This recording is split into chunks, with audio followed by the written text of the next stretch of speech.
Sana Magandang araw sa inyo mga banoteros at ito na nga pag-usapan na po natin ng mga issue sa lipunan. Ako, matindi ho ito, grabe. Ito ho talagang mga kampo ni... Ewan ko, kampo ba ni Marcos to? Kampo ni Romualdez? Talaga nga namang tuloy-tuloy ang paninira sa mga kalaban at alam nyo, matindi ho ito. Hindi ho tama ito mga ganitong klaseng patutsada ng mga makapula, makatae. Etong mga loyalistang tanso hindi maganda. Yung pinapakalat ilang fake news kay Marcoleta. Bakit ba kasi? Kasi si Marcoleta, meron na naman siyang pasabog. Alam mo to si Marcoleta, ito talaga si Senator Marcoleta, ito talaga yung tinik tinik ng administrasyon na ito. Alam mo yun? Maraming oposisyon. Pero marami dyan hindi ho ganun pa, alam mo yun, hindi palaban, hindi, iba-iba ho sila ng description na mga oposisyon. Pero ito hong si Senator Marcoleta, ang lupit talaga iba talaga talagang, pag kami nakita siya, hindi niya mapigilan yung sarili niya na ibuking. Kaya gustong-gusto ko itong senator na ito, si Senator Marcoleta. May bago na naman siyang pasabog ngayon Itong tinanggal daw sa docket number, tinanggalan para makalusot si Remulla. Naku po, alupit. Remulla, ikaw na naman Alam mo, kanina napag-usapan namin nung kaibigan ko. Napag-usapan namin. Ayun, sabi namin kanina, may sakit na to si Remulla. Talagang, bakit ganun? Kasi sabi ko nga sa kanya, kung ako may ganyan akong sakit, naku, hindi na ako, magre-retire na ako, mamamasyal-masyal na lang ako, hindi na ako sa politika. Sabi niya, alam mo, sa tingin ko, sabi nung kaibigan ko, kaya niyang gusto lang niyang mandamay. Anong mandamay? Mandamay sa impyerno? Hindi, totoo din ang tanong ko Mandamay sa impyerno? Tinanong ko sa kanya, sabi niya, hindi. Mandamay sa, alam mo yun, since may mangyayari sa kanya, hindi maganda, so baka gusto niyang maranasan din ng iba. Kaya wala nang ginagawa ko hindi mga kung ano-ano na lang. Ang lupit talaga. Ang lupit po talaga nito ni Remulla. Talaga. At ito nga ho yung bagong binuking ni Senator Marcoleta. Panoorin nyo ito. Malupit po itong binuking niya ito. Pero bago ho tayo tumuloy dyan, meron lang ho tayong announcement Yung mga nananalo ho dito, kasi baka hindi pa ho alam nung ibang nanonood dito araw-araw namimigay tayo ng 500 GCash. So yun, palakpakan. Sa 3 winners, kailangan yung unang 3 makakasagot sa ating tanong. At yung tanong na yun ay atin po yung sinasabi sa kalagitnaan, sa simula at sa ending ng video. Hindi nyo alam, bigla na lang susulpot yung tanong na yan. Kaya kailangan panoorin nyo ito mula simula hanggang dulo kasi bigla-bigla na lang sumusulpot yan yung tanong na yan. At napakaswerte nyo. Malay nyo, sumpungin ako, gawin natin 1,000 GCash. Mantakin mo yun, may pangano na kayo dun. Hindi nyo na kailangan mamakla. Sorry naman. Hindi nyo na kailangan di ba? Meron na kayong pang Starbucks. Hindi lang Starbucks. Pero na kayong pang Jollibee, may pang McDonald's na kayo, di ba? At kung kayo ay talagang gutom na gutom, may pang inasal na kayo. Yan ang malupit yan. Kaya abangan nyo yun. Kasi marami ho tayong kababayan na nagtatanong, kailan ba lumalabas yung tanong na yan? Bigla-biglaan yan. Okay? Yung mga nakaraang araw, may mga nanalo na. Kaya lang, merong mga mini-message kayo ni Ann Harot, hindi nyo naman sinasagot kung ano ang GCash ninyo. Sagutin ninyo. Kasi kung hindi nyo sasagutin, pamimigay na lamang po namin na yung ibang premyo sa ibang tao, di ba? Okay? So, sagot ko kayo kasi sayang naman 500 din yan. Na alam ko yung iba sa inyo madami kayong pera kaya ayaw ninyo yung 500. Pero kayo din, sayang din yan, di ba? Pwede marami pa rin ako, kuwari, may 500 dyan. Aanuin ko pa rin yan, gugustuhin ko pa rin yan, pandagdag din yan, di ba? I mean, marami tayong pwedeng magawa dyan sa 500 na yan. So, sana po, sumagot po kayo kay Anharot para naman na maibigay sa inyo yung 500 pesos ninyo. Sayang po. At ito po yung nanalo. Grabe naman yung pangalan nito. Parang hindi na ata kailangan. Ito yung nanalo kahapon. Ay, kagabi, yung meron tayo nilabas na video. Ito yung nanalo. Pangalan niya, Christian Dior Alulod. Alulod? Christian. Hindi, seryoso to Yung mga nakakuha ng mga sagot kahapon, yung tanong natin, sino yung congressman na artista na tila ino-operate para pantapal kay Martin. O, di ba? O. Si Christian Alulod. O. Kahit hindi totoo yung pangalan mo, walang problema. As long as ibigay mo yung GCash number mo, kung gusto mo i-private mo kay Anharot, papadalang kita ng 500. Okay? Pangalawang nanalo, si Zenaida Silva. O, yung palakpakan. Kahit OFW kayo, pwede kayo sumali dito. At pag sumali kayong OFW kayo dito, malay nyo, yung mga kamag-anak ninyo, pag nanalo kayo, pa-Gcash sa kamag-anak nyo, walang problema yan. Okay din yan. Acceptable yan. At ang huli, si Sugod TV. O yun, palakpakan. Si Sugod TV. Ayan, O, si Sugod TV. Ngayon na natin bigyan si Sugod TV para maganda kasi binigay na daw niya yung number niya dito, sabi ni Anharot O, bigyan na natin ngayon. Ngayon, bigyan na natin sa video mismo. I-Gcash na natin 500. Para naman nakakatuwa, di ba? Nakakagana. Alam mo, ginagawa natin ito. Kasi sabi ko nga, gusto ko makatulong kahit papaano. Pero yung maliit lang kasi hindi naman po ako mayaman. Katulad ng mga nepo babies dyan. Diba? Yung mga jowa ng mga congressman. Hindi naman po ako ganun kayaman. Ako po ay simpleng mamamayan lang na may konting ma-share, ika nga. Wait lang titingnan ko lang baka mamaya kung kanino ko ma-send itong number na 500 na to, sayang din. Baka mamaya number lang pala ni Anharot to, animal to si Anharot ayan, sandali.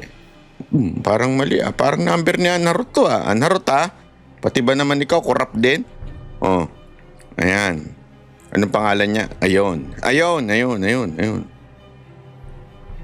Ayan. Sesend na natin. Ayun. Di ba?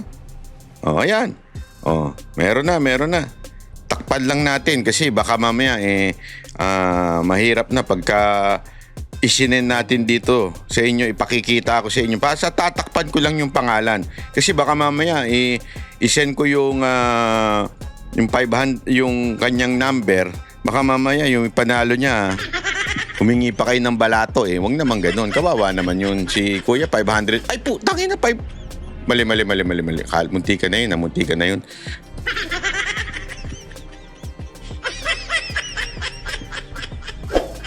Andali. Mali yun na ibigay ko kay Anharot. Buti na lang, Munti ka na yun, Sandali. Ba't ganun?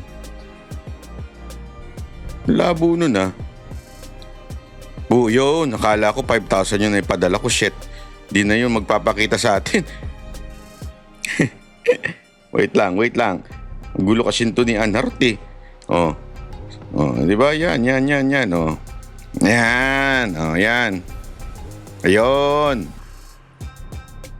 Ayan. Buti hindi ko na yun, munti ka na tayo dun. Ayan. Okay. So, ayan na po. Napadala na po natin kay Sugod TV. Sugod TV, i-check mo na lang kung nandyan na yung iyong GCash. Baka mamaya kasi niloloko lang ako ni Anharot. Hindi pala siya itong GCash na to. Joke lang. May tiwala tayo dyan kay Anharot. Napaka, bait niyan. At makulit. Hindi, kasi nung nakasama natin yan sa Amsterdam, ang kulit-kulit niyan. As in, akala ko matangkad siya. Yung pala, maliit na tao lang pala ito si Anharot, pero at least, napakabait na tao niyan. Minsan lang, sobra. Sobra mang harot. De, biro lang, biro lang. Ay, mabait naman po yan sa personal. Yung harot-harot niya, dito lang naman yan sa ano. Okay? Ayan. Naknanuto siya. Ang daming alam nitong ganun to, ah. Oy. Mamaya na nga. Oh, sige, basta mamaya, ha? May tatanong tayo uli, ha? O, pakinggan natin si Senator Marcoleta. Oh, eto, pasok. Pwedeng magtanong ng paiba naman. Mr. Chair, Mr. Chair. kung tanungin sana ang ating secretary, kasi noong September 11, 2025, Alam mo, gusto ko na makilala yung si Mr. Chair na yan. Mukha bang upuan yan? kayo po ay nag-file ng criminal complaints doon sa 20 opisyales ng DPWH, DEO, First District ng Bulacan. Tama po.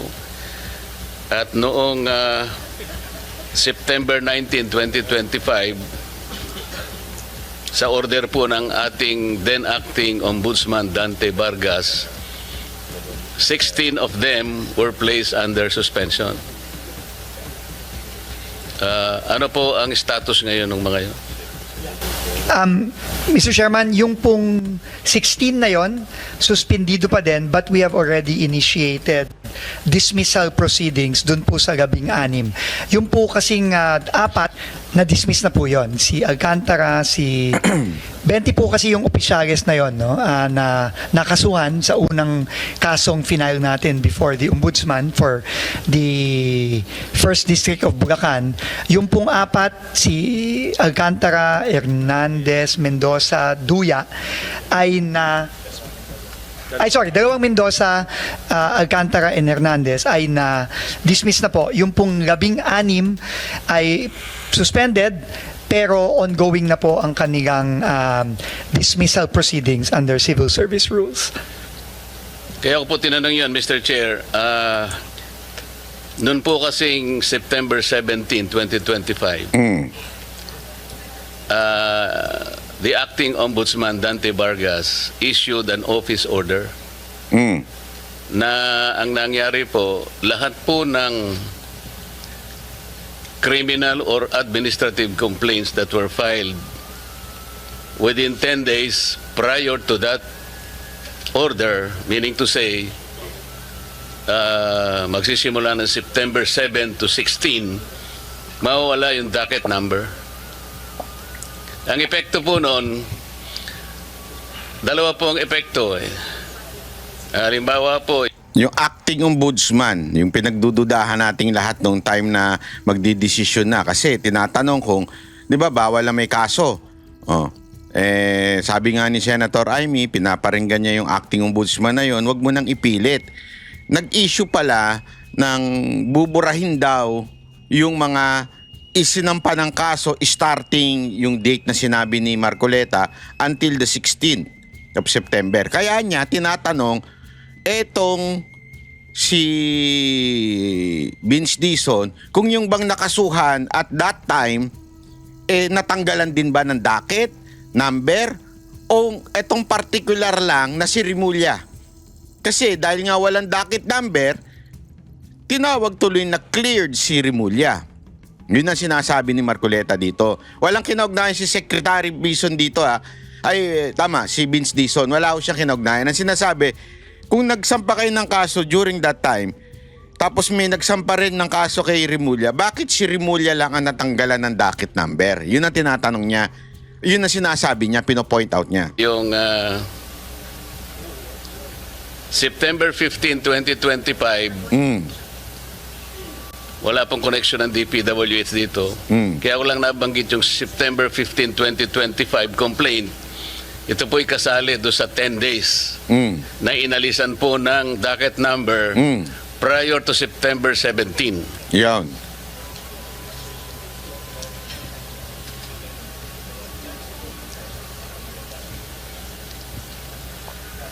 So, ang epekto po ng September 15, 2025, ito po yung pinail ni Acting Mayor Baste Duterte. So dahil naalisan po ng docket number yung final niya, dahil na-cover po ng office order, yung pong ombudsman natin nakaligtas. Yun, patay tayo dyan. Dahil ang immediate effect po ng pagkakaalis ng docket number, these cases will now be under evaluation. Nako po. Sa Makatwid, hindi sa active case. Mhm. Kaya po si Ombudsman ay Nakalusot. nakakuha ng clearance Nako po. at nakalusot po yung aking kaibigan, Nako. Crispin Remulla, Nako as po. now the Ombudsman. Kaya po binabanggit, yung pong inyong pinail ay covered po eh. September 11 po kasi sa Makatwid, kung naalis din po ng docket number yon, nalagay sila ngayon sa evaluation process. So sa Makatwid, kung makikita ninyo, walang basis yung preventive suspension. Because they became cases under evaluation. Mhm. Napansin po nyo, Secretary? Mhm. Tsaka iba talaga. While it benefited the Ombudsman, the applicant Ombudsman at time, hindi po nagkabisa yung suspension ninyo because both of these cases were covered under the order issued by Dante Vargas.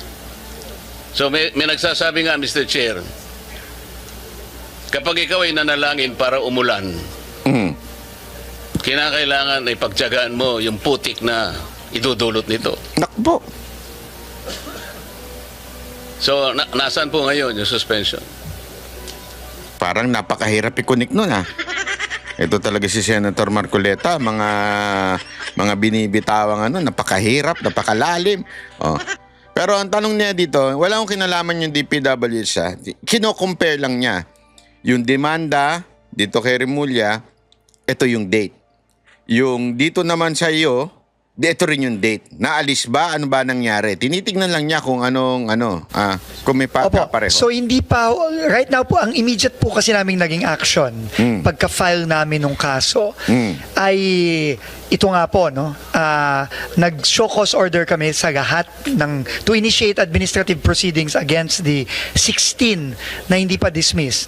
Nagpa-show cause order na kami agad-agad sa kanila para masimulan na po yung administrative case against them, no? And in the process of that, when we received the suspension order from the Ombudsman, sinuspend na ho namin at Which is nag-appoint. ineffective. Yun ang sinasabi ko po. Opo. Pero right now po, hindi naman po ginif. So right now they are all suspended. No, at ongoing na po yung administrative process against them. So for all intents po sa amin, at least sa administrative case, tuloy-tuloy lang po kami, Mr. Chairman.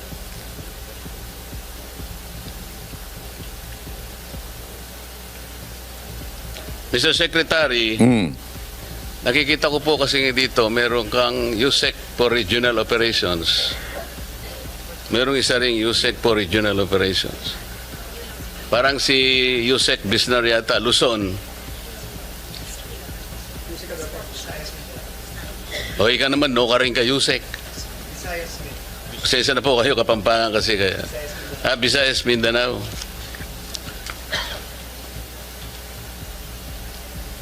Pero, Mr. Secretary, yung DPWH Undersecretary for Luzon has responsibilities that include, among others, overall supervision and control over operations of all regional offices in Luzon, control over all DPWH funded infrastructure projects, including those funded by other agencies and implemented by the DPWH in his area of assignment. Tama po. Tama po, Mr. Chairman. So, napakalaking responsibilidad po ito. Pinagtiyagaan ko pong ipagtanong ang pinanggalingan po ni Yusek Bisnar. Medyo nakakabahala po. Pasensya na po, ano?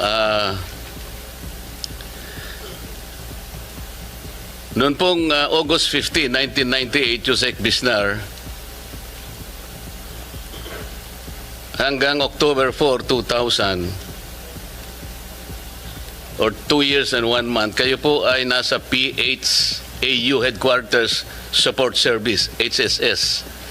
Ang ibig pala sabihin ng PHAU, ito po yung Personnel Holding and Accounting Unit na nakakabahala po ang kalagayan sapagkat ito po pala ay mga police personnel assigned to PHAU for various reasons, including secondment to other agencies, those on study leave, or those under floating status, such as personnel with pending criminal investigation, etc., etc. And then, in January 16, 2002 to November 7 to 2002, ganun din po, PHAU HSS. Ganun din po sa November 8, 2002 to 2003, 4 months ito. Ang pinaka medyo maduguri ito, Secretary, PHAU HSS, March 4, 2003 to March 15, 2012, or a period of 9 years. Ano po ang, bakit po kayo naka-float ng ganito katagal pong panahon?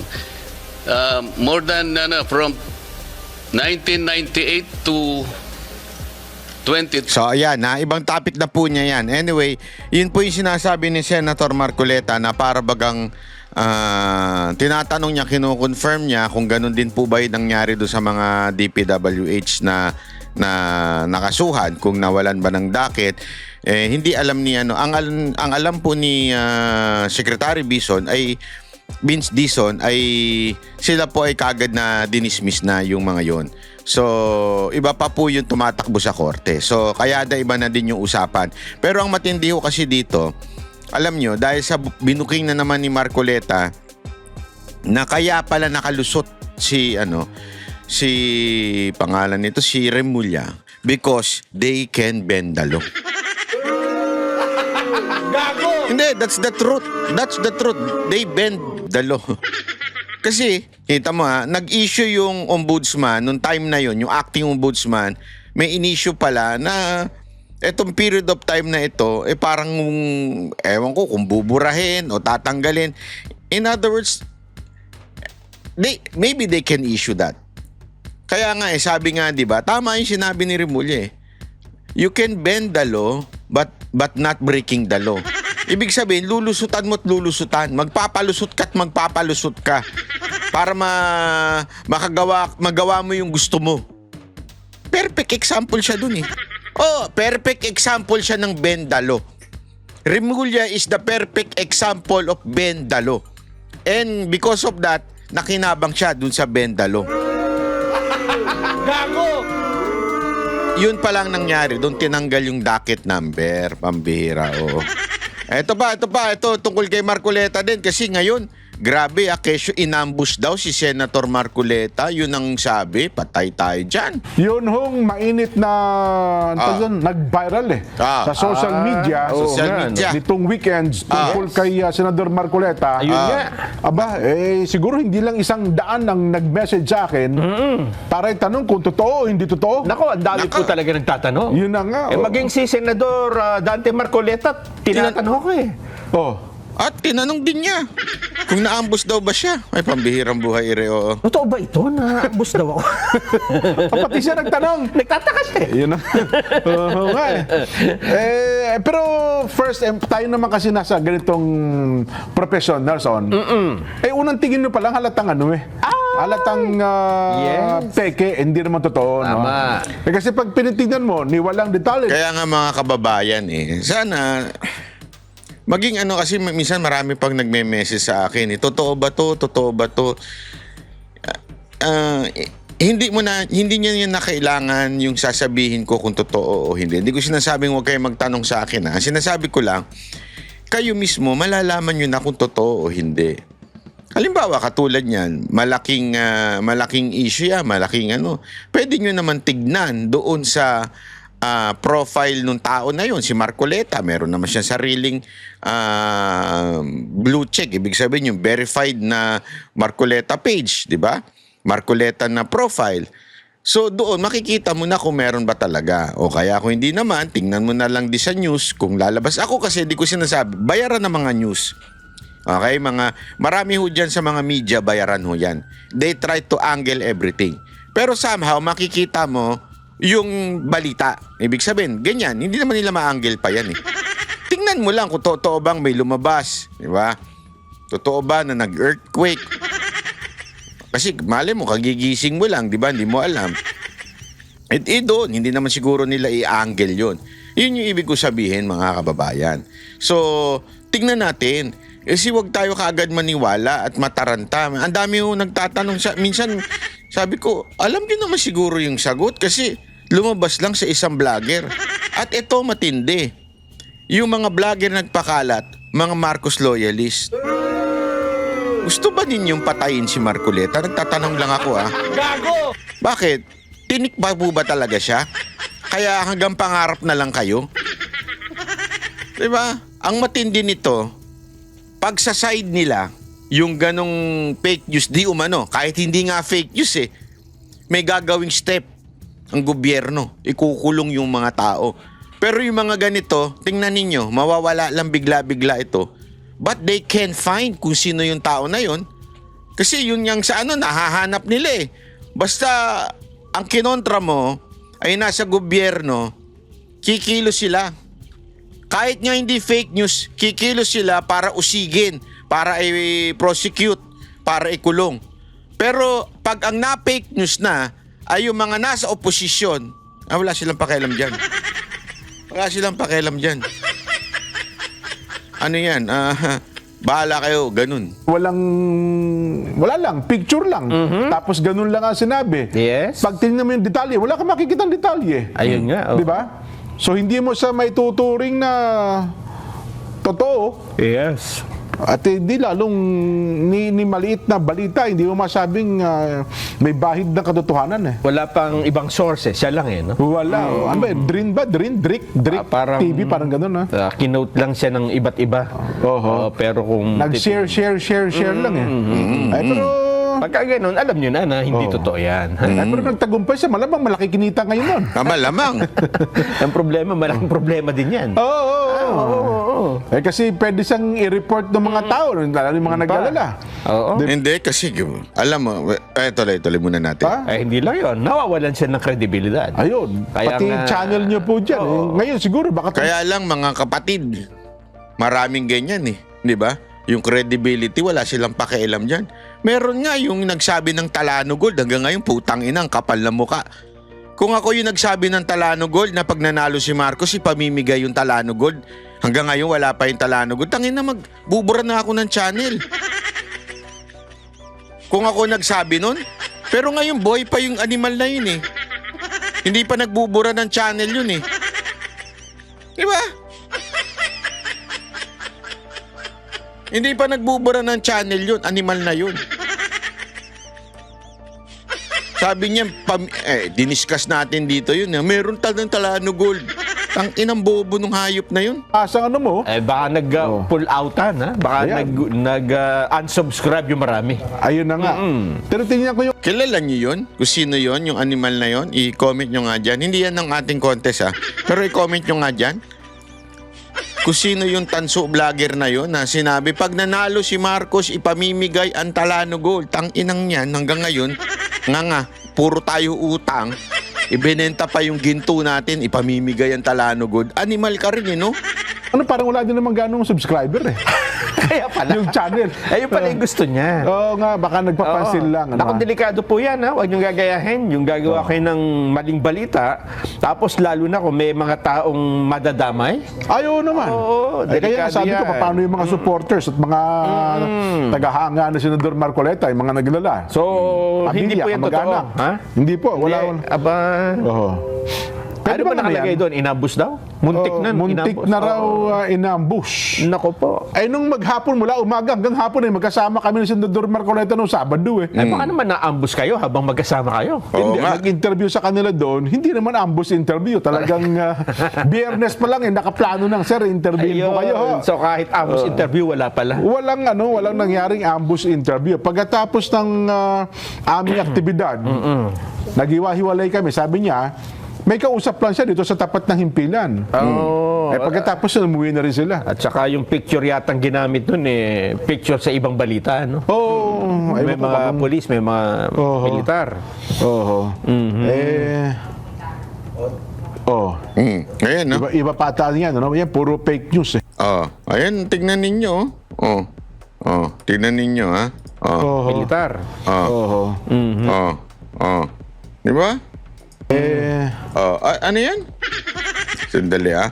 Hindi ko kasi makita ng malapitan, eh. Lagay natin dito, yung para makita natin ng malapitan. BBM United. Tingnan mo itong mga putang inang mga loyalista na to. Animal talaga, eh, no? Militar.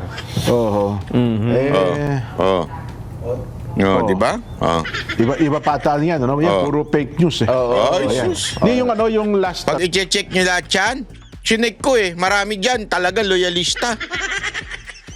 Sila naman na mahilig mag-fake news eh. Eto, tanungin ko kayo. Di ba si pangalan nun, si Aling Claire, laging sita ng sita yun. Sinasabi niya, galit sa fake news, itinatama. Bakit di mo itama ito? Sabihin mo, kayong mga loyalista, huwag kayo nagpapakalat ng fake news. Ba't di mo kayang gawin yan, Aling Claire? Namimili ka lang eh. Namimili ka lang ng sisitahin eh. Hindi. Sabihin na natin, baliktarin natin ito. Ang sinabing ganyan si Marcos instead na si Marcoleta. Sigurado ako bukas ay magsalta ka eh. Baka sabihin ng iba, sandali, banat bay. Hindi naman siya tauhan ni Marcoleta. Oo, pero still, the point here, lagi niya kasi sinasabi, nandyan siya para itama ang mga peking balita, di ba? Oo, kahit ba hindi siya tao ni Marcos, I mean, if you are really against fake news, ako ganun eh. Ako ganun.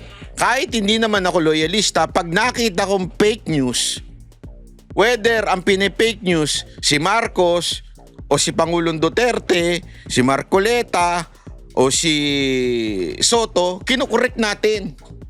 Kasi ako, galit ako sa fake news. Ayoko talaga ng fake news. Kasi biktima ako ng fake news eh. Oo. Walang biro. Ang dami na po nag-fake news sa akin. Kahit nga po yung mga kaalyado, fake news eh. Yung mga iba pa mga kalyado ko ano sinasabi tungkol sa akin. Kaya galit ako sa fake news. Hindi ko gusto yan. Whether it will serve your political color o hindi, fake news is fake news. Huwag natin sakyan yan. I hate fake news. Kaya ako never ako sumakay dyan. Kahit nga di ba yung isang pinakamalaking controversial na video. Di ba? Sinabi ko kagad sa inyo, I do not believe it. It's not enough for me. Sinabi ko, ayan. Hindi ko sinasabing hindi totoo yun, ha? Hindi totoo yung ini-imply ng video na yun. Hindi. Tangina, kayo nga bumoto, ako hindi eh. Kasi naniwala na ako noon pa, I do not need that video to confirm to me. Kasi, alam mo, yung mga video-video na yan, madali nang dayain ngayon yan. Hindi ko sinasabing dinaya yun, ha? Wala ko sinasabi. Okay? Ang sinasabi ko lang, madali nang dayain yan. Mahirap ikumpirma ang isang video, photo kung totoo o hindi. Kaya nga kahit yung si Saldi ko, yung gumaganon-ganon siya na ayaw niya magpa-picture, pinuna ko rin yun. Sabi ko, alam yung lahat na best friend ko yan, si Saldi ko, talagang pinahirapan ako niyan. Di ba? Kinasuhan ako niyan. Pero hindi ko sasakyan yung mga alam kong peke. Peke, kaya nga, hindi ako bumabase doon. Galit kasi ako sa fake news. Naniniwala ako doon sa sinabi ni Pangulong Duterte kasi siya mismo nakita niya. Meron siyang experience na pinaniwalaan ko, na nakita ko, na nakausap ko direkta mula kay Pangulong Duterte yung mga sinabi niya sa akin. So kaya ako naniniwala at that time, kaya nga hindi tayo naging unity team eh. Di ba ho? Yan ang dahilan. Hindi ko na kailangan makumbinsi. At as the time goes by, hindi mo kailangan patunayan through video or picture ang isang tao ay bangag. Tingnan nyo lang mag-decide. The way they decide, the way the direction, makikita mo na kung ang tao lutang o hindi. Di ba? Wala ipabago-bago. Basta, makikita mo na yan. Hindi mo na kailangan. So, anong punto ko dito? Kaya nga, ladies and gentlemen, kung talagang seryoso si Aling Claire na punahin ang mga fake news, dapat pinunan rin niya to. Di ba? Dapat sinasabi niya, huwag kayo magpe-fake news kung ayaw ninyong ano. Ang problema, mga Duterte lang ang target ni Aling Claire. Nilagay siya doon para i-bash lang ang mga Duterte. Di ba? Hindi, eto mga kababayan. Kaya nga dito mo masasabi, mako-confirm mo na bayaran ng mga media. Imagine ninyo, panahon ni Pangulong Duterte, ang inilagay sa ganyang posisyon ni Aling Claire si Mocha. Tapos si Mocha bira ng bira kay Leni Robredo. Sigurado ako, pinag-initan na ng media. Hindi yun ang posisyon niya, pinag-initan siya. Di ba? Pinupuna. Ba't pa nagbablog yan? Bakit pa nagaganyan yan? Dapat di na nagbablog yan. Pero si Aling Claire, pinuna ba ng mga media na nagbablog siya? Hanggang ngayon, tuloy-tuloy yung vlog niya. Kumikita ang animal Hindi, totoo. So, di ba dapat conflict of interest yun? Kasi yun ang sinasabi nila nung kay Mocha, conflict of interest yung pagbablog niya. Kasi nasa PCO na siya. ASEC lang yun ito, USEC. Bakit hindi conflict of interest? Diyan mo mapapatunayan na bayaran ng media, lalong-lalo na yung nandiyan sa press, Malacanang press cartel. Naku po, daming bayaran dyan. Ibig sabihin ito, nilabas na nung page ni Senador Marcoleta. Dahil ang daming nagkakalat-kalat ng mga fake news no? Totoo. Kaya sinabi niya na lahat yan fake news. Hindi lahat totoo. Yun na nga. Ako, ewan ko lang, halimbawa, gaya niyan, pwede ba mag-initiative ang police, NBI, Yan. o kaya, sino ba, mga ahensya ng gobyerno, na maghain ng reklamo dito? Alam mo, Jen, O i-report? ginawa na ng NBI yan Ganon? Noong ang Pangulong Bongbong Marcos ay bumisita sa Bogo, Cebu. Nagpa-picture, may picture doon na lumabas. At may isang gumamit sa picture, nilagyan ng araw yung ulo ng Pangulo at nilagyan niya ng caption na headshot. Nakakulong pa yung tao Hanggang ngayon? Kasi daw yun? NBI Parang assassination attempt yun. Pero ang tinutukoy pala doon, Bisaya, natapat doon sa Bogo, Cebu. Yun ang paliwanag nung Anong tao? Pero siyempre sa mga, at saka daw ang ibig sabihin ng headshot sa Cebu ay, Cebuano ay sapul. Pero sa iba, siyempre naman, hindi lahat ng magbabasa niya Cebuano, di ba? Kasi kung sa shooter daw, yung mahawak ng baril, pag headshot, ibig sabihin, tinamaan ka sa ulo. Ayun, yan ano lang Arrow. Tsaka interpretation lang. Yes. Di higit lalo ito na Ayun, talagang muntik inambush. Pwede yan. Bagay, Pwede yan. Yun. So, ayan So, ayan po yung fake news kay Marcoleta. Lupit talaga. Naku po, ba't hindi ito? Ay, nako. Ito pa, balita naman natin itong yung patot-sadyahan ni Paulo Duterte at ni Congressman Paulo Duterte at ni AFP Chief Browner. May patutsada si Davao City Representative Paulo Duterte kay AFP Chief General Romeo Brawner Jr. tungkol sa US missile na kaya raw umabot sa China. Ayon naman sa tagapagsalita ng PCG for the West Philippine Sea, tila dinidepensahan daw ni Duterte ang China. Nako. Narito ang agenda Ayan na naman report sila. ni Andrea Salve. Sinusugal daw ni Armed Forces of the Philippines Chief General Romeo Brawner Jr. ang buhay ng mga Pilipino para magpakitang gilas sa Estados Unidos. Yan ang mainit na reaksyon ni Davao City 1st District Representative Paulo Pulong Duterte sa sinabi ni Browner na kayang umabot sa China ang US-deployed Typhoon missile system. Bago raw magyabang ang general, ang tanong ni Duterte, kaya ba nitong pigilin ang ganti ng China? Yun kasi, alam mo, tama si Congressman Pulong dito eh. Hindi ko alam bakit may kailangan... bakit mo kailangan sabihin? Sige. Ito ganito lang kasimple. Ilagay natin sa salitang kalye. Halimbawa, may baril ako. Pare, ito si Bang ko, si baril ko. Meron akong nakakaalitan. Ipopost ko sa social media. Itong baril ko ito. Kaya kang itumba nito. Jay Guevara. Kunwari lang nakakalitan ko si Jay Guevara. Kaya kang itumba nito. Di ba? Nagyayabang ka, anak ka ng animal, kang gago ka. Alam mo na nga may tensyon eh. Alam mo na nga may tensyon. Halimbawa lang magkaaway alam mo na nga may tensyon tayo sa China, magsasalita ka pa ng ganito.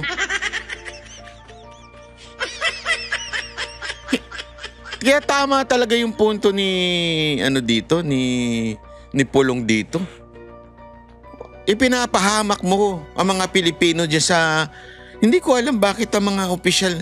Nung panahon ni Pangulong Duterte, mga opisyal natin hindi mapapel, hindi madaldal, no? Bakit ngayon medyo mapapel? Mahilig sa media? Lahat ba kayo gusto niyong kumandidato? O bumibida-bida lang kayo para sa asawa? I mean... Asawa tuloy. Hindi kasi baka nagpapalakas sila sa asawa ni Marcos. Hindi natin alam. Sino raw ba ang tunay na pinagsisilbihan ni Browner?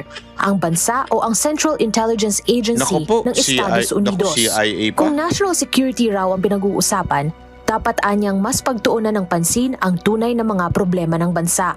Mga proyektong walang kwenta at ang walang takot na pangungurakot sa pera ng mamamayan. Kung hindi raw kaya ni Browner na proteksyonan ang publiko mula sa nakaunipormeng mga magnanakaw, hindi raw nito maaaring ituro kung paano dapat na depensahan ang bayan. At sa huli, tinawag pa nitong trigger-happy ang general.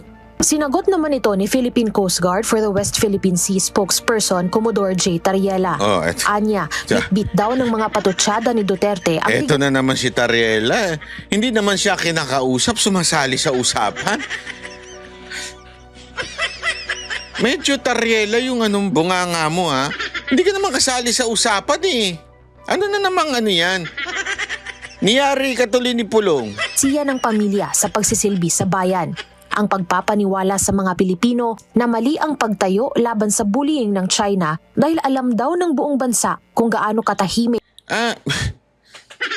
Ano na nakikisali, di naman alam yung sinasabi. Walang sinasabi si Pulong na hindi tumayo laban sa China. Hindi alam mo kung bakit ganitong statement niya. Kasi gustong palabasin nila na talagang pro-China ang mga Duterte. Pero wala naman kasi sinasabi si Pulong na, hindi, kampiyan natin ng China. Hindi yun. Ang sinasabi ni Pulong, sandali, wag mo ipahamak yung mga Pilipino. Bakit? Kailangan mo bang ipagyabang na, ito, tatama ito sa inyo. Kayang tumama nito sa China, abot to sa China. Yan ba ang ibig sabihin ng tumatayo ka laban sa China? Hindi. Hindi ganyan. Kaya nga dapat diplomatic ang lahat ng paraan eh. Labanan natin, diplomatic. Merong paraan, hindi yung, abot sa inyo ito. Kayang tamaan kayo nito. Ang gago rin no? Ang pamilya Duterte sa mga insidente ng harassment sa West Philippine Sea. Hindi raw pagyayabang ang sinabi ni General Browner tungkol sa missiles at pawang katotohanan ito. Wala raw pinatatama ang bansa sa naging pahayag ng opisyal at pinaninindigan daw nito ang isang malayang Indo-Pacific. Tinawag din ni Tariela na deflection ang binanggit ni Duterte tungkol sa CIA na pag-iiwas sa tunay na mga isyung kinakaharap ng mga Pilipino sa WPS gaya ng water cannon attacks, panghaharang sa mga mangingisda sa Baho de Masinloc, at militarisasyon ng China sa karagatang dating pinagsasaluhan. Kung meron daw isinusugal ang buhay ng mga Pilipino. Dating sa'yo na nanggaling. Dating pinagsasaluhan yung lugar na yan. Ngayon gumulo na. Bakit? Hindi, tanungin niyo sarili niyo, bakit dati pinagsasaluhan yan? Nung panahon ni Pangulong Duterte, malaya yung mga magsasaka natin. Diplomasya. Ganun dapat, diplomasya. Ngayon, tingnan ninyo, walang diplomasya. Di lalo tayong hindi nakapangisda dyan. Pino, yun daw ay ang mga nagpapanggap na hindi totoo ang mga banta habang nakikipagkaibigan sa Beijing. Hindi raw kapayapaan ang tinataguyod ni Duterte sa kanyang pahayag, kundi pagtatanggol sa China. Sa isyu ng korupsyon, binigyang diin ni Tariela na hindi ito bagong imbensyon. Lumala pa nga raw ito noong COVID-19 pandemic na tumama sa administrasyon ni former President Rodrigo Yun na, Duterte na ama naman, ng mambabatas utang ina na yan. naungkat ng nooy Senate Blue Ribbon Committee bilang Farmally scam. Hindi raw sila trigger happy dahil malinaw ang kanilang defense posture, kapayapaan at pagpapalakas ng soberanya sa pamamagitan ng pagkakaisa. Gayon ba ang kapayapaan? Ipagyayabang mo na meron kaming kayang umabot sa inyo dyan, ha? Na missile. Kaya namin paabutin ito sa inyo. Yan ba pagkano ng kapayapaan? Anak kayo ng wewe, oo. Ang kailangan daw ng Pilipinas, mga leader na nagtutulungan at hindi nagtutulak ng pro-China narratives. Sa huli, binalik niya ang tanong ni Duterte, sino raw ba talaga ang pinagsisilbihan nito? Para sa Agenda Weekend, Andrea Salve. Ito ang sagot ni Congressman Pulong Duterte dyan sa sinasabi nitong ewan ko, Chihuahua. Chihuahua ang tawag. Hindi ako nagtawag niyan. Si Congressman. Okay, ito ang sabi niya. Yan, basahin natin. Chotomate. Yan. Wait lang, inaayos lang natin. Huwag kayo masyadong naiinip. Naano niyo ako, ini-stress niyo ako eh. Ayan. Statement of Representative Paulo Z. Duterte. I confronted Browner. It was the Chihuahua who barked. Gago! J. Tariela, a discharged PMA cadet. Ay, kadiri naman. Tangina, na-discharge ka pala. Although inamin naman niya talaga na na-discharge siya. Ba't ka na-discharge? Alam ko kung bakit. Baka dyan sa bunganga mo. Yung bunganga mo kasi nakaka-irritate eh. Baka nainis sa'yo yung mga higher official mo dyan. Cadet allegedly for cheating. Ayun naman pala, for cheating. Di umano. Now trying to climb ranks. Ay, God, kadiri. Sabi nga nila, ang kapatid ng sinungaling ay nangangalunya. Ay, hindi. Iba pala. Ang kapatid ng sinungaling magnanakaw. Yun. Ano ang kapatid ng cheater? Now trying to climb ranks by leaking boots. Ay, kadiri. Yak. Attacking those against the Bangag administration. Sige, dila ka lang. Dila ka na ng dila dyan sa boots. Sigurado ka ba, Congressman Pulong, boots ang dinidilaan yan? Hindi yung wet packs? If you want respect, earn it first. Not by barking. Not by brown nosing. Not by dragging your institution into your insecurity. Ay, God, grabe, sakit nun. Shit! Shit! Sakit nun. Sabihin ba naman, huwag mo nang idama yung institusyon dahil lang sa insecure ka. Gago! Tariela, insecure ka ba? Kanino ka insecure? Kay Trillanes. Kasi pag si Trillanes, bumuka ang bibig, pinapansin ng media. Kasi nila naman bibig ang bumubuka dun. Kaya pinapansin ng media yun. Hindi natin alam, di ba? Malay mo, merong Noche Buena, ganun. Mamigay ka rin. Hindi ako sure, ha? Honor is earned and you've earned none. Ay, grabe. Honor is earned but you earned none. Nako, grabe naman yun. Wala ka daw na earn. Yak. My statement was plain and simple. Even those not in the Coast Guard could understand it. My statement was never about China or any nation, but one that is born out of concern for Filipino lives. A matter which this government has failed miserably to protect both locally and internationally. A statement which provoke rather than avoid military confrontation is never a good idea, especially if a nation cannot afford one. Palakpakan. Alam mo, ito si Congressman Pulong, tahimik lang, simple lang pero rock eh. Oh, simple lang itong maman to, pero yun yung yung isang ganun mo lang, talagang mapipikong ka talaga eh. Sundot ika nga, sundot na sundot niya yung mga tatanga-tangang ewan. Kasi ang linaw eh, hindi naman kinakampihan yung China. But we are in a very complicated situation. May nagaganap na sigalot. Hindi, tanungin kita, Tariela. Answer by yes or no. Di ba may conflict tayo? In a conflict, anong dapat gawin para bumaba ang conflict? Di ba as much as possible, you try to, alam mo yun, mahinahon ng pagsasalita. Kahit saan banda to eh. Kaya nga meron sa Biblia, di ba? Parang sinasabi doon, yun sikreto sa mga totoo ito, sikreto ko ito sa sa road rage. Alam naman natin, di ba, pag road rage, maawayan dyan. Pag nagkasingitan, yung ganun, yung dugo mo talaga pag umakyat. Pero sabi nga, a gentle answer. Di ba? Napaka-importante yan. Nasa Biblia, nakalimutan ko lang exact words. Basta a gentle answer, parang pinapahupa niya yung tension. Di ba? Yung anger nawawala because of the gentle answer. Ganon din po pagdating sa international relationship. Kung gusto ninyong maayos, dapat gentle ang lahat ng approach. This is a diplomat. We cannot afford, or any one of us can afford to go to any war. Hindi ibig sabihin ng ayaw mo ng gera ay ibig sabihin pro-China ka na. Wala akong pakialam sa China. Hindi ko yung China. Ang interest ko lang sa China yung mga gadget nila. Pero wala akong interest dyan. Hindi ko kilala yung mga yan.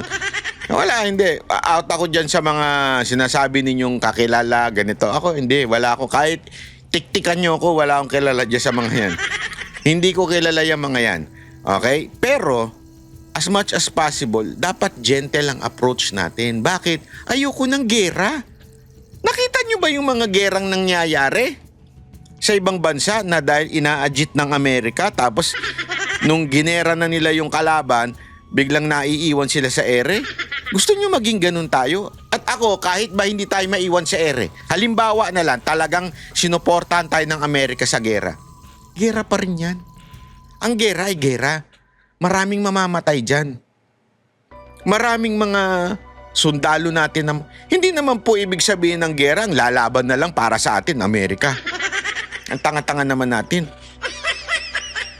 Yan yung sinasabi ni Pulong Duterte. My concern, any nation but one that is born out of concern for Filipino lives. Yung buhay ng mga Pilipino. Diba?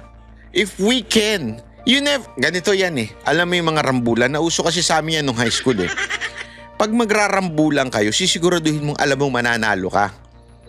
Kung alam mo matatalo ka, i-cancel mo na lang yung rambulan. Kasi kawawa ka eh. Alam mo matatalo ka eh, di ba? So gumawa ka na lang ng palusot, ayusin mo na lang yung sigalot kasi alam mo matatalo ka. Sa tingin nyo ho ba mananalo tayo? Kahit kampiyan pa tayo ng Amerika? At gusto nyo ba magkaroon ng, halimbawa na lang, simpleng-simple lang. Nagkaroon ng gulo. Kinampihan tayo ng Amerika, China nandyan. Eh kung kumampirin yung ibang bansa sa kanya, tulad ng Russia, di ba, tsaka North Korea. Sabihin na ako, wala akong pakialam sa North Korea, mas gusto ko yung South Korea kasi nandun yung mga idol ko. Wala akong pakialam dyan. Wala rin akong pakialam sa Russian, kahit magaganda yung mga babae nila dyan. Hindi, wala akong pakialam.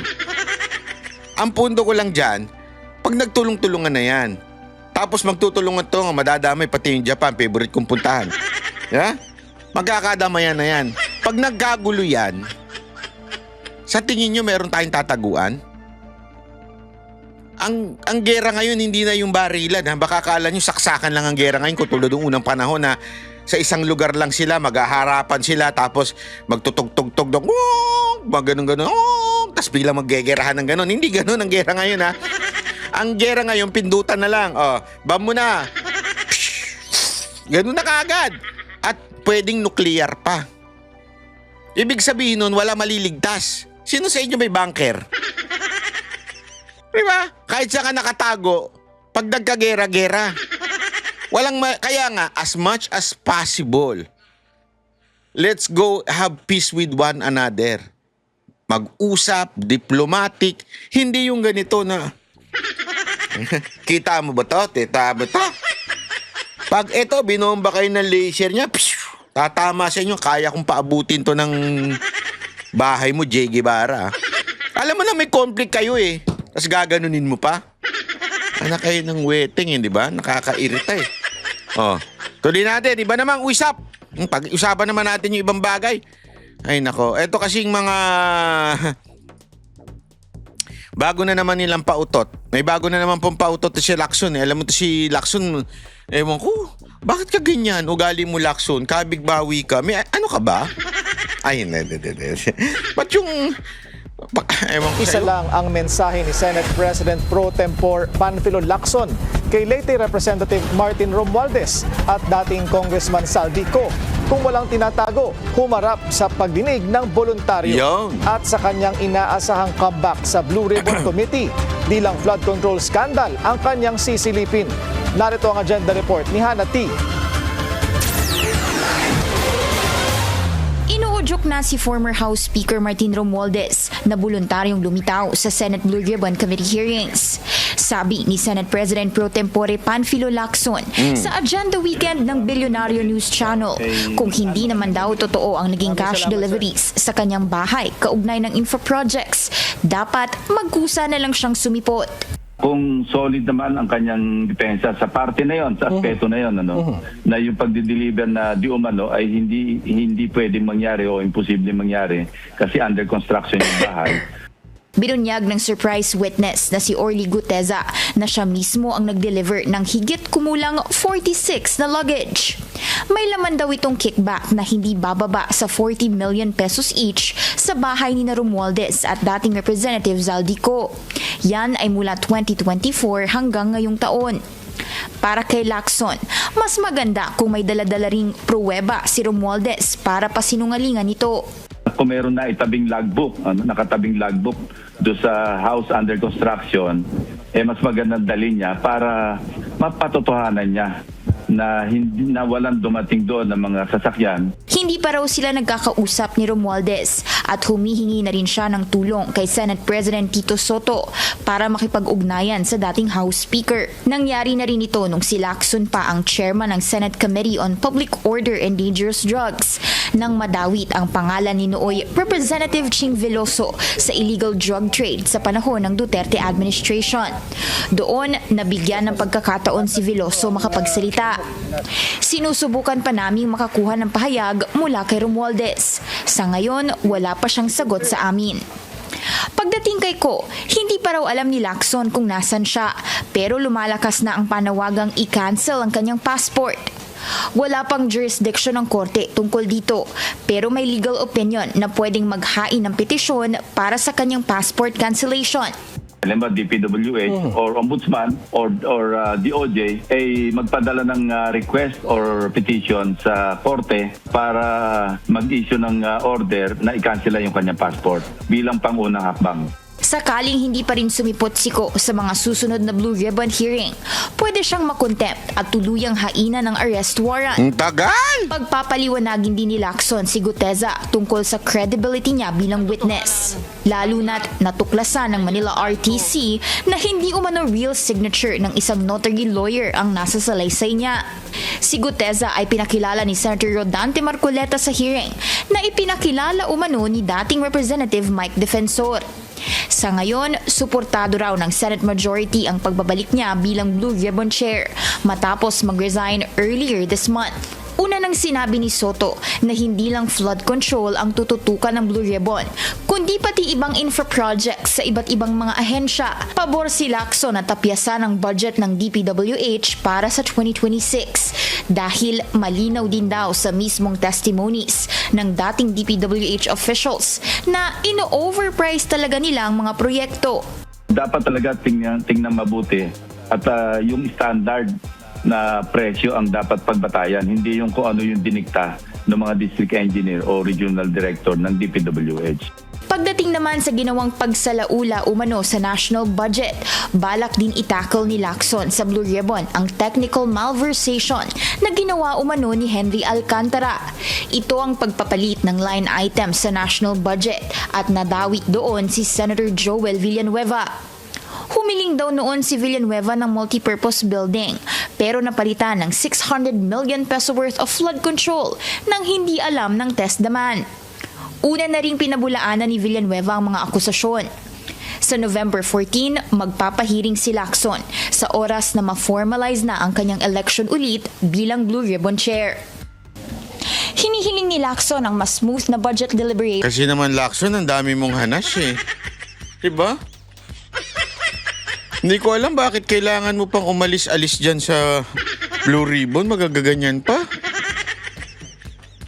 Para sa 2026. Masakit man daw ang mga natuklasan sa budget, naging daan naman ito para magbusisi ang publiko at mag-imbestiga sa mga kawani ng gobyerno. Para sa agenda, Hannah T., Bilyonaryo News Channel. Nako, ayun na nga po mga kababayan. So, ayan, mukhang babalik daw si Lacson. Nakakairita talaga. Ako, nabibuisit lang ako eh. Yung mga ganyan-ganyang eksena ni Lacson. Kesyo, aalis, babalik. Tapos eto babawi na naman yan. Tingnan ninyo. Ngayon, sinasabi niya, mahiya naman si Romualdez.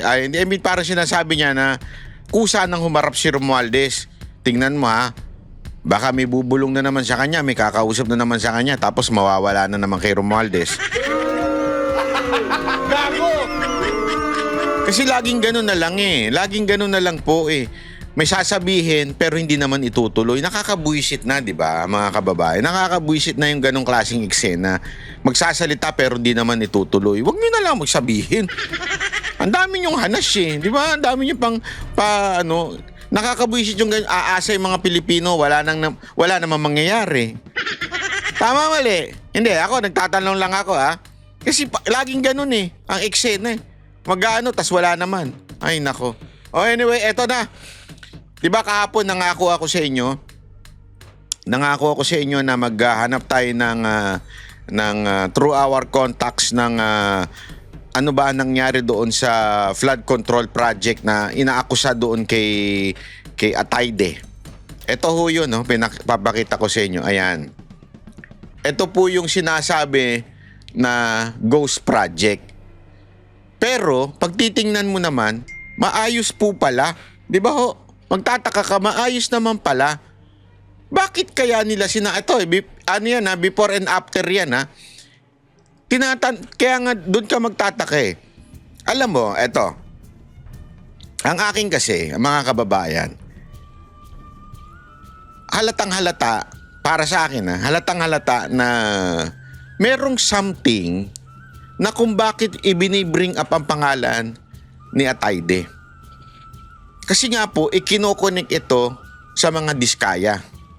Dahil sa pagkaalam ko, yung diskaya, yung Atayde na matanda, yung hindi naman politiko, ay merong kaugnayan sa diskaya, yun ang napapabalita.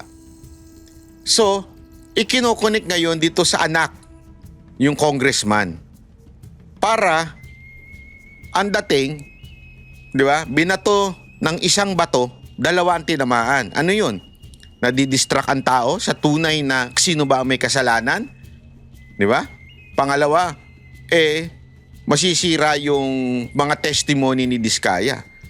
Kasi si Diskaya lang po, doon sa lahat imagine niyo sa lahat na nagsalita except yung surprise ni Marcoleta, si Diskaya lang ang nag-connect kay Martin Romualdez. Kaya kailangan nilang sirain ng credibility. So lahat ng katransaksyon ni Diskaya sinisira katulad nito. Pero problema, may ebidensya ito na wala naman palang ghost project. Hindi ko sinasabing hindi kumita dito si Atayde, ha. Hindi yun na sinasabi ko. Hindi ko rin nililinis yung pangalan ni Atayde. Ako naniniwala ko. Hindi ko sinasabi, ha. Neither I do not confirm nor deny or anything. Ang akin lang, alam naman natin ng lahat ng mga kongresista, meron niyang mga allotment sa kanila. Hindi ko alam kung may kinukuha sila o wala silang kinukuha. But the point here, alam natin na may ganyan. Pero ang tanong, nagawa ba? Ghost project ba talaga? Kasi kung ghost project, aba talagang yariin natin. Pero nung nakita ko ito mga to, drone sa ating source na na ni-research to, meron yan before and after, nakikita ninyo difference oh. Meron talagang naganap. Merong naayos. Merong ebidensya na hindi ghost project. Bakit diin na diin dito? At hindi dinidiin yung may pinakamaraming pondo na congressman sa Quezon City. Gago! May naaamoy ako. Sa mga susunod nating video, may naaamoy ako Merong ibang congressman na talagang mas malaki ang allotment. Yung mas malaki yung kanilang, alam mo na, insertion. Pero, ang idinidiin ito, hindi siya. Sa katunayan, hindi ako magsasabi narinig ko lang din sa tito niya. Pinangalanan ng lahat ng distrito, lahat ng congressman, except siya. Bakit? Gago! Bakit hindi pinangalanan yung congressman na doon? Yan ang ating tanong ngayon para sa tatlong makakatanggap ng 500 GCash. Sino yung congressman na yon na ayon sa kanyang kamag-anak na commentator hindi pinangalanan? Lahat ng mga congressman ng Quezon City, hindi lahat, 6 yun. 6 yun na sinasabing meron daw insertion, meron daw, basta may something daw. Tapos, itong isang to, hindi binanggit ang pangalan. Basta sinabing district na ito ay may insertion. Bakit ko pinahuhulaan sa inyo? Hanapin nyo yan. Kung talagang magaling kayo. Kahit yung family name na lang. Okay? Hanapin nyo ngayon yan. Isagot nyo dyan. Sino yung congressman na yan? Kasi, meron akong hinala. Hinala ko pa lang naman ito. Hindi pa naman ito sure. Hinala ko lang na idinidiin si Atayde para mawala doon sa congressman na yun. Kasi yung congressman na yun may relationship sa isang senador at yung senador na yun nasa administrasyon. Ako. Di ko napapangalanan. Kayo na lang bahalang mag-isip. Bahala na kayo sa isip nyo, ha? Basta, yun. Ang makakahula na unang tatlo ay may 500, tigpa 500 GCash. Okay? Maraming salamat po. Mabuhay ang Pilipinas!